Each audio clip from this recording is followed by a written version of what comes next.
Good morning. There's a picture of some ministers of the Ukraine who got themselves into the New York Times today because of her, undoubtedly. Look at that. Isn't that a pretty woman? Look at that pretty hair. I'm telling you.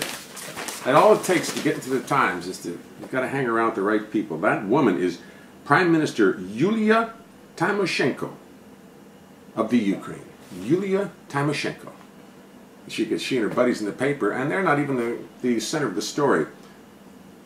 The story is about healthy countries to receive IMF loans. The IMF loans. The IMF is pouring more money out right now than I've ever even heard of. And they're pouring it out to countries like, what, Mexico and Brazil and South Korea, Singapore, Mexico, blah, blah, blah, blah.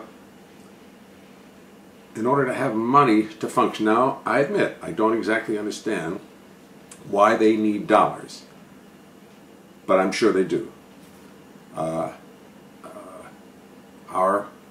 don't understand the connection between our mortgages, our failed mortgages, and the rest of the world, but apparently it is very strong. And we're creating havoc in all these economies all over the world. And the International Monetary Fund is lending money on very liberal terms to all these countries so they can continue to function. Why our crisis affected them so, I don't know. But I suspect it's because our big times, our good times, when we were making a lot of money, also affected them. And they jumped right on the bandwagon, and now all of a sudden when it has stopped, they don't have any money. Something like that. Stick with me, I'll straighten you out.